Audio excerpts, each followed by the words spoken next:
Hello, welcome to World News. I am Neha Shukla. Let's begin with headlines. Pakistan bus blast kills 13, including 9 Chinese nationals. Chinese Foreign Ministry condemns attack, asks Pakistan to severely punish the perpetrators. COVID-19 cases rising again in US, doubling over 3 weeks. Health authorities appeal to even immunized people resume wearing masks in public.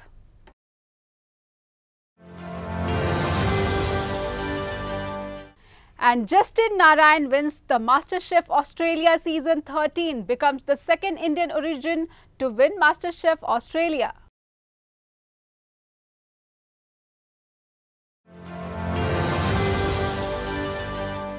In Pakistan's Peshawar, 13 people, included 9 Chinese workers, were killed on Wednesday when a blast on a bus sent it careening down a ravine in northwestern Pakistan. While Pakistani officials said that the nature of the blast was under investigation, the Chinese embassy in Islamabad said that its nationals had come under attack.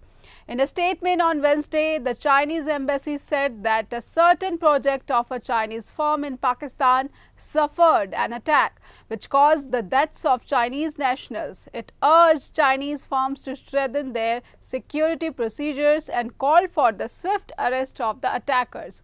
Condemning the attack, Foreign Ministry spokesperson Zhao Lijian urged Pakistan to severely punish the perpetrators and earnestly protect the safety of Chinese nationals, organizations and projects in the country.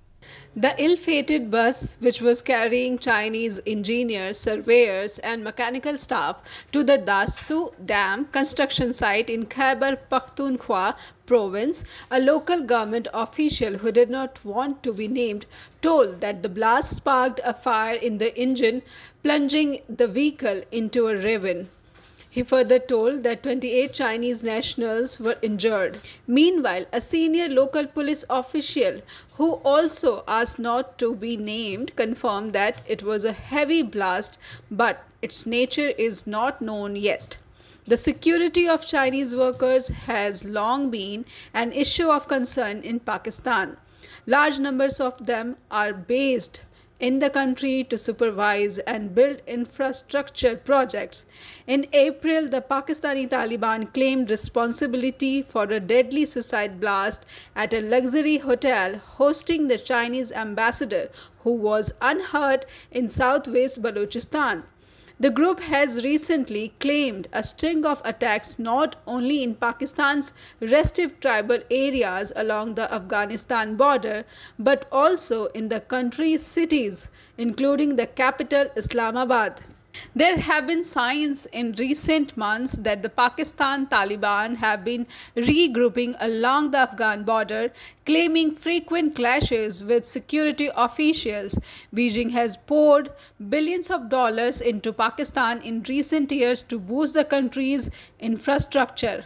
But Chinese-funded projects have sparked resentments, particularly among separatist groups, who say locals see little benefit, with most jobs going to outsiders.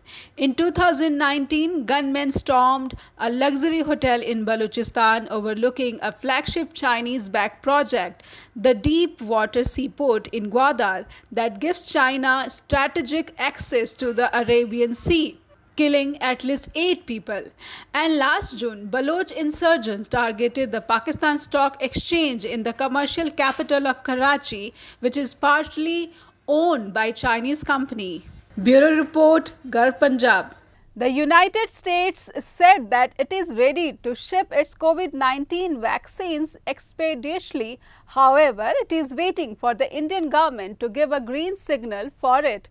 The Biden administration also said that the country is unable to send the anti-COVID vaccines to India, as the Indian government has told the Americans that it needs further time to review legal provisions related to accepting vaccine donations. While addressing a daily news conference, State Department spokesperson Ned Price said, "We are ready to ship those vaccines expeditiously when we have a green light from the government of India." The United States is sharing 80 million doses from its domestic stockpile with countries around the world, including India. And the US vaccines have already landed in countries across the world, including Pakistan, Nepal, Bhutan and Bangladesh. But for India, it is taking time as there are some legal hurdles for emergency import, said Price. Now, India has determined that it needs further time to review legal provisions related to accepting vaccine donations, Price said.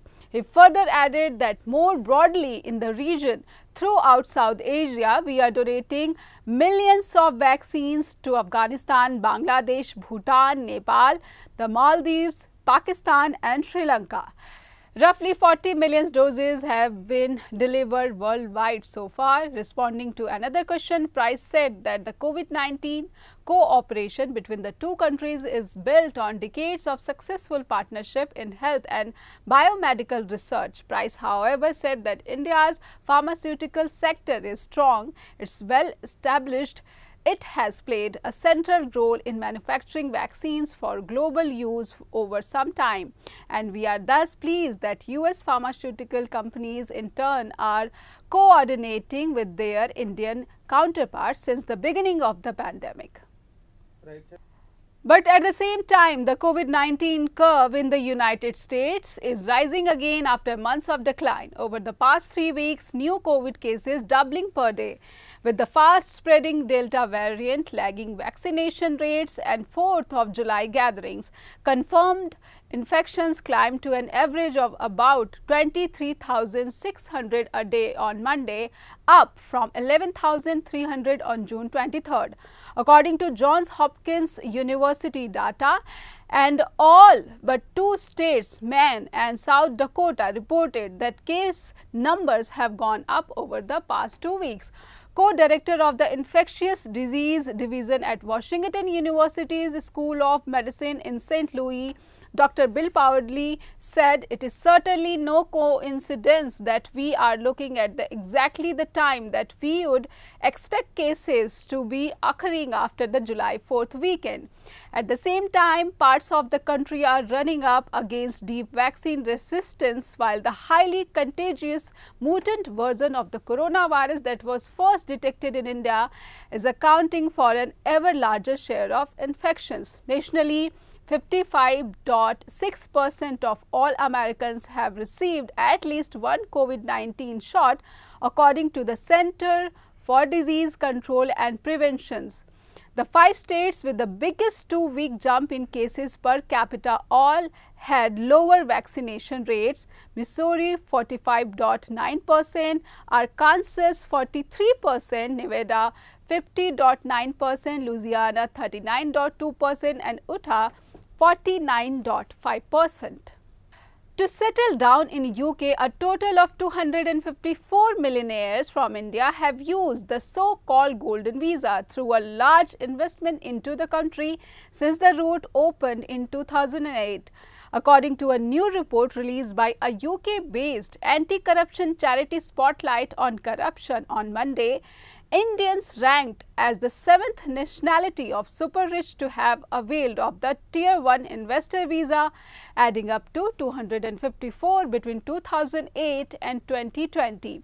China topped the list at 4,106, followed by Russia 2,526, Hong Kong with 692, the United States with 685, Pakistan with 283 and Kazakhstan with 278 ahead of India. Entitled Red Carpet for Dirty Money, the report says golden visas allow wealthy individuals to buy the right to live in the UK if they invest in UK registered companies. Individuals that invest £2 million get an immediate right to live in the UK for 3 years, followed by a 2-tier extension. Those that invest £10 million can be fast-tracked to get indefinite leave to remain within 2 years or within 3 years if they invest £5 million. From indefinite leave to remain visa holders are on a steady path after 1 year to much prized UK citizenship, the report adds. Diamond merchant Nirav Modi, wanted in India on charges of fraud and money laundering in relation to the Punjab National Bank scam, and now fighting against being extradited to India in the High Court in London, is believed to have been living in the UK on an investor visa applied for in 2015. At the time, the route was relatively easier for super-rich individuals to acquire residency rights in the UK based on a minimum of £2 million investment. It is dubbed the blind faith period, but since then, the UK Home Office tightened the norms for the category and announced a review around 3 years ago of these visas issued between 2015 and 2018. Indian origin 27-year-old youth pastor Justin Narayan has won the MasterChef Australia Season 13. Narayan, who hails from Western Australia, has his roots in India. Justin is the second Indian origin contestant to win MasterChef Australia. Earlier in 2018, prison guard Shashi Chelia had won the cooking reality show. The official Instagram page of MasterChef Australia shared pictures of Justin Narayan with the trophy. Congratulations to our MasterChef AU 2021 winner. Read the caption. Justin Narayan, who hails from Western Australia, started to cook at the age of 13. Justin's Fijian and Indian heritage has influenced him, and he says that his mother is among his biggest inspiration and the best cook he knows. Justin impressed the MasterChef Australia judges with a number of dishes which included Indian chicken tacos, charcoal chicken with tom, flatbread and pickle salad, and Indian chicken curry. Justin would someday like to have a food truck or restaurant of his own which will feature Indian flavors that he grew up eating. He would like to help feed and educate children living in the slums of India with a part of profit earned from these eateries. So that's all for now. Take care and bye-bye.